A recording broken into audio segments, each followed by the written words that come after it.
Hello दोस्तों, नमस्कार। आज की इस वीडियो के माध्यम से हम बात करेंगे परवल की उन्नत खेती।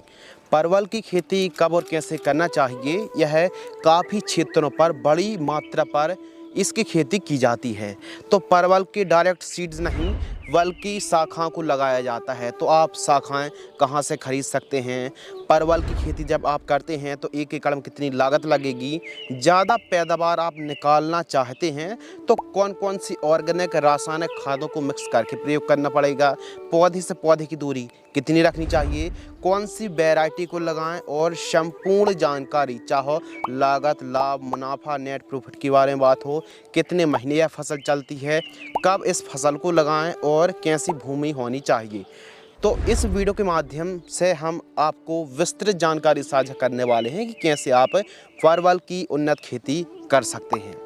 वीडियो पर पहली बार आए हैं तो वीडियो को लाइक कर दीजिए और चैनल को सब्सक्राइब भी कर सकते हैं इसी प्रकार कृषि कार्य से जुड़ी न्यू इन्फॉर्मेटिव वीडियो के लिए। चलिए शुरू करते हैं। परवल की आप खेती कर रहे हैं तो इसके लिए जो सही समय है, आप खरीफ और रबी सीजन पर आप परवल की खेती कर सकते हैं। रबी सीजन के लिए अक्टूबर से नवंबर के मध्य आपको लगा देना चाहिए, परवल की शाखाओं को लगा देना चाहिए। खरीफ सीजन के लिए जुलाई अगस्त, मिड अगस्त पर भी यदि आप लगाएंगे तो बहुत अच्छे से फसल बढ़वा लेगी और दिसंबर तक आप इस फसल को लगा सकते हैं। परवल की खेती आप सभी प्रकार की भूमि पर फार्मिंग कर सकते हैं, लेकिन जो दोमट भूमि रहती है, दोमट भूमि पर बहुत अच्छी यह फसल बढ़वा लेती है। मृदा की पीएच वैल्यू 5.5 से 6.5-7 तक चल जाती है। खेत की तैयारी करते समय दोस्तों आपको कल्टीवेटर 10 फीट से ठीक तरीके से प्लॉविंग कराना है। उसके बाद खेत की तैयारी करते समय 50 kilogram SSP, 25 kilogram gypsum, 2 trolley गोबर की खाद, इन सभी को मिक्स करना है। और खेत की जब आप तैयारी कर रहे हों तो इन सभी को मिक्स करके एकदम पूरे खेत में ब्रॉडकास्ट करके रोटावेटर से एकदम मिट्टी को ठीक तरीके से भुरभुरी करा लीजिए। मिट्टी जितनी ज़्यादा आप मुलायम रखेंगे, जितनी ज़्यादा भुरभुरी रखेंगे, उतना ही बढ़िया आपको एकदम बढ़वार देखने के लिए मिलने वाली है। तो अच्छे तरीके से खेत की तैयारी करना है। उत्तम जल निकास का प्रबंध होना बहुत ज़्यादा ज़रूरी है। तो इस प्रकार खेत की आपको प्रिपरेशन करना चाहिए। परवल की जो वैरायटी है, इन किस्मों को आप लगा सकते हैं। इन किस्मों के लिए या फिर परवल की खेती के लिए जो अनुकूल टेम्परेचर है वो 15 से लेकर 35 डिग्री सेल्सियस तक का टेम्परेचर काफ़ी बढ़िया माना जाता है। बाकी परवल की जो खेती है सभी प्रकार के भूमि पर और सभी राज्यों पर आप फार्मिंग कर सकते हैं। इसके लिए जो वेस्ट वैरायटी हैं, स्वर्ण अलौकिक को आप लगा सकते हैं, कीमिया को लगा सकते हैं, राजेंद्र वन है, सोनपुरा को आप लगा सकते हैं। इसके अलावा स्वर्ण रेखा के साथ साथ जो कि आप वीडियो पर देख रहे हैं, इन किस्मों को आप लगा सकते हैं। परवल की जो रोपण है यानी प्लांटेशन है, हमको सीड्स नहीं बल्कि डायरेक्ट शाखाओं को लगाया जाता है। यदि कोई ऐसे फार्मर्स का नंबर मिलता है या फिर कोई ऐसे व्यापारी का नंबर मिलता है जो कि परवल की शाखाएं सेल करता हो, खरीदता और बेचता हो, तो उसका नंबर हम डिस्क्रिप्शन में या फिर कमेंट्स में पिन कर देंगे तो अन्य किसान भाइयों की भी ताकि हेल्प हो सके, मदद हो सके। यदि आपके कांटेक्ट में भी कोई ऐसा व्यापारी या फिर फार्मर्स है जहां से आप परवल की शाखाओं को खरीद सकें तो वहां से भी आप बाय कर सकते हैं, नो प्रॉब्लम। बाकी बेसल डोज की रही बात, तो जब भी आप प्लांटेशन कर रहे हैं, पौधरोपण कर रहे हैं, तो उस समय आपको डीएपी लेना है 50 किलोग्राम, एमओपी आपको लेना है 20 किलोग्राम। इनको मिक्स करके दोस्तों आपको ठीक तरीके से प्लांटेशन करना चाहिए। कितनी दूरी पर हमको लगाना चाहिए, तो देखिए पौधे से पौधे की दूरी 5 फीट और कतार से कतार की दूरी लगभग 6 से 6.5 फीट के आसपास रखनी चाहिए। जो गहराई है वो 3 इंच, 3.5 इंच गहराई पर आपको प्लांटेशन करना चाहिए। इस फसल पर जो सिंचाई, मध्यम सिंचाई की आवश्यकता पड़ती है, लेकिन इसका मतलब ये नहीं है कि सिंचाई नहीं करनी पड़ती है, बल्कि मध्यम सिंचाई का मतलब ये है कि हल्की हल्की आपको सिंचाई करनी पड़ेगी। अच्छा पैदावार के लिए हल्की हल्की सिंचाई करें। यदि फ्लैट एरीगेशन से आप खेती कर रहे हैं दोस्तों, तो लगभग 8 से 10 दिनों के अंतराल पर सिंचाई करें। गर्मियों के दिनों पर 7 से लेकर 6 से 7 दिनों के अंतराल पर सिंचाई करना चाहिए। यदि आपने टपक सिंचाई ड्रिप से खेती कर रहे हैं तो 2 से 3 दिन के अंतराल पर आपको इरिगेशन सिंचाई करनी चाहिए। खरपतवार के लिए निराई गुड़ाई सबसे बेस्ट है। फसल में निराई गुड़ाई आपको करनी चाहिए। परवल की जो क्रॉप है, जितनी ज़्यादा आप साफ़ सफाई रखेंगे उतना ही कम कीटों का प्रकोप देखने के लिए मिलेगा। तो देखिए, एकदम कीट मुक्त रखना चाहते हैं तो साफ़ सफाई भी बनाए रखें। बाकी इस फसल पर ज़्यादा बीमारी नहीं आती है, लेकिन परवल की क्रॉप पर यह कीट भी आ सकते हैं, जैसे रेड बीटल है, फ्रूट बोरर है, तना छेदक है, नेमेटोड्स की समस्या देखने के लिए मिलती है, और फल मक्खी है, सफ़ेद मक्खी है, फल सड़न, उकठा रोग है, पाउडर मिल्ड्यू, डाउनी मिल्ड्यू के साथ साथ कुछ और बीमारी आती हैं जो कि पत्तों को और फलों को प्रभावित करती हैं।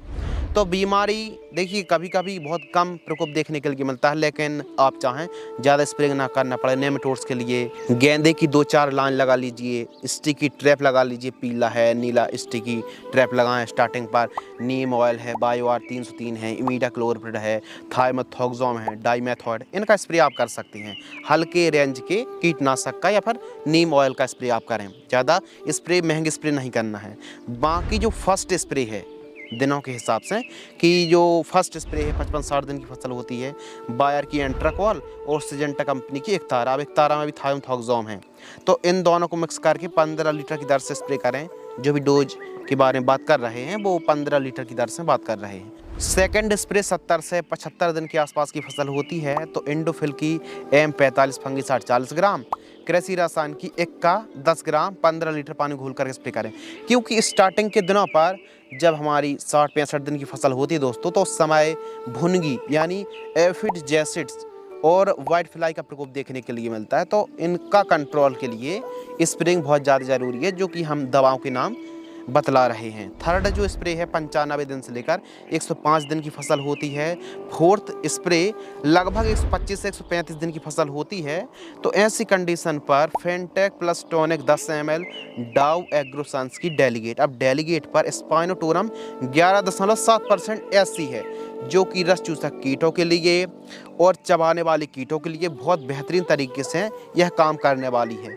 तो इन दोनों को 15 लीटर पानी घोल करके स्प्रे करें। जो डोजेस है वो 15 लीटर की दर से हैं। सिलिकॉन चिप को मिलाकर ही आपको स्प्रे करना चाहिए, और जितना ज़्यादा आप बढ़िया तरीके से घोल को मिक्स करेंगे उतना ही अच्छा आपको रिजल्ट देखने के लिए मिलेगा। खासकर परवल की क्रॉप पर साफ सफाई जरूर रखिए, ज़्यादा खरपतवार का जमाव ना हो। तो इस प्रकार यदि आप स्ट्रेटजी लगाकर यदि फार्मिंग करेंगे परवल की, तो बढ़िया तरीके से फसल बढ़वार लेने वाली है। बाकी रही बात जो न्यूट्रिशन है, खाद का शेड्यूल है कि कब कौन सी खाद देनी चाहिए, तो यदि आप नॉर्मल तरीके से खेती कर रहे हैं, साधारण तरीके से, कोई आपने मल्चिंग नहीं लगाई, कोई ड्रिप नहीं लगाई, तो जो फर्स्ट खाद है जड़ों के पास देकर सिंचाई करना है। 50 से 60 दिन की फसल होती है तो यूरिया खाद लेना 30 किलोग्राम और सूक्ष्म पोषक तत्व युक्त खाद 5 किलोग्राम। इन दोनों को ठीक तरीके से पहले मिक्स करना है। जड़ों से 3 से 4 इंच दूर थोड़ा सा खोद करके मिट्टी के पास खाद दीजिए और मिट्टी को फिल कर दीजिए और फिर सिंचाई करिए। इससे जो खाद बहुत अच्छी सूट करती है। सेकंड खाद 75 से 85 दिन के आसपास की फसल होती है तो कैल्शियम नाइट्रेट 12 किलोग्राम और बोरॉन 500 ग्राम से लेकर 1 किलोग्राम, इन दोनों को मिक्स करके उसी प्रकार आपको प्रयोग करना है। थर्ड खाद 120 से 140 दिन की फसल होती है तो SSP खाद लेना है 50 किलोग्राम जो पाउडर फॉर्म वाली आती है। यूरिया और बड़ा खाद आपको लेना है 25 किलोग्राम। सागरिका दानेदार जो इफ्को कंपनी की सागरिका दानेदार सीवीड आती है 10 किलोग्राम लेना है, और माइक्रो न्यूट्रिएंट फर्टिलाइजर्स आपको लेना 5 किलोग्राम। इन तीनों को मिक्स करना है ठीक उसी प्रकार जैसे आपने फर्स्ट खाद का प्रयोग किया था। तो देखिए परवल की क्रॉप पर नाइट्रोजन, फास्फोरस, पोटेशियम की आवश्यकता तो होती ही है, साथ में यदि आप सल्फर की पूर्ति करते हैं, जिंक की पूर्ति करते हैं और कहीं ना कहीं आप कॉपर की पूर्ति करते हैं दोस्तों, तो बहुत अच्छे तरीके से जो पत्ता है वो ग्रीन रहता है। जब तक फसल एकदम स्वस्थ नहीं रहेगी, एकदम हरी भरी नहीं रहेगी, ज़्यादा से ज़्यादा भोजन पत्ती नहीं बना पाएंगे, अच्छे से सिंचाई नहीं करेंगे तो पैदावार भी घट जाएगी। तो इसलिए फसल स्वस्थ हो, मस्त हो, ज़बरदस्त हो और साथ ही हरी भरी रहेगी तो पैदावार बढ़िया देखने के लिए मिलेगा। यदि आपको लग रहा है कि परवल की जो क्रॉप है या फसल है केवल बढ़वार ले रही है और उतना अच्छे से फल, फ्लावरिंग, फ्रूटिंग सेट नहीं हो रहे हैं, तो इसके लिए आप एक स्प्रे कर सकते हैं, या फिर जो स्प्रेइंग शेड्यूल है वो जब हमारी फसल 70-80 दिन की हो या फिर किसी भी स्टेज पर आपको लगे कि फल फूल की संख्या बहुत कम है, तो ऐसी कंडीशन पर 15 लीटर पानी में लिहोसिन आपको लेना है 20 ml और इसके साथ आपको लेना है फेरस सल्फेट आपको दोस्तों लेना है लगभग 50 और NPK 0050 आपको लेना है 100 ग्राम। 15 लीटर पानी में घोल करके स्प्रेइंग कर दीजिए। बेहतर से बेहतरीन आपको रिजल्ट देखने के लिए मिलेंगे। इसकी जो लाइफ साइकिल है दोस्तों वो 9 से 10 महीने के आसपास चलती परवल की जो क्रॉप है। इसका उत्पादन 1 एकड़ में पैदावार 80 से लेकर 100 क्विंटल मिनिमम पैदावार होती है 1 एकड़ में। अब जो पैदावार है, जो आपका प्रॉफिट है, वो ज़्यादा डिपेंड करता है कि आपने केयर कैसी करी है, कौन सी वैरायटी को लगाया है। उसकी केयर के साथ साथ काफ़ी ज़्यादा फैक्टर पर आपका प्रोडक्शन डिपेंड करता है। तो देखिए उत्पादन घट और बढ़ भी सकता है, कैसी आप सिंचाई कर रहे हैं, कैसी आपकी भूमि है, भूमि के साथ साथ जलवायु। तो देखिए यदि आप नए परवल की खेती करने की सोच रहे हैं तो इसके लिए आप एक काम कर सकते हैं कि देखिए ज़्यादा बड़े एरिया पर खेती ना करें, हो सकता है आपको नुकसान भी हो जाए। तो इसके लिए आप 1 बीघे पर, आधा बीघे पर या फिर थोड़ी बहुत जगह पर आप 10-50 पौधे को लगा कर देखिए, उसका उत्पादन देखिए, उसकी बढ़वार देखिए, आपके एरिया के हिसाब से सूटेबल है या फिर नहीं। यदि बढ़िया सूटेबल रहता है तो फिर थोड़ा सा जो परवल का रकबा है उसको आप बढ़ा भी सकते हैं। बाकी 1 एकड़ में जो लागत है 18,000 रुपये से लेकर 20,000 रुपये के आसपास लागत लग जाती है। मार्केटिंग भाव बहुत अच्छे मिलते हैं। हमारे किसान भाइयों को 25 रुपये से लेकर 30 रुपये प्रति किलोग्राम तक का रेट देखने के लिए मिलता है। अब परवल एक ऐसी सब्जी है जो कि 12 महीने अच्छी डिमांड रहती है और मार्केट करने में कोई ज़्यादा बड़ी समस्या नहीं आती है। तो आप आसानी से लोकल मंडियों पर, जो क्लोज की मंडी है, सब्जी मंडी पर आप बिक्री कर सकते हैं।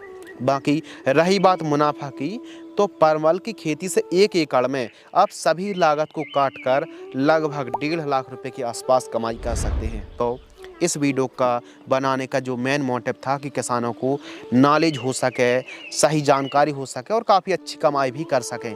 यदि आपको यह वीडियो पसंद आती दोस्तों तो वीडियो को लाइक करें। वीडियो संबंधित आपके मन में कोई भी डाउट्स है तो एकदम कमेंट सेक्शन खाली है, कमेंट्स आप कर सकते हैं। वीडियो को अंत तक देखने के लिए आपका बहुत बहुत शुक्रिया, धन्यवाद।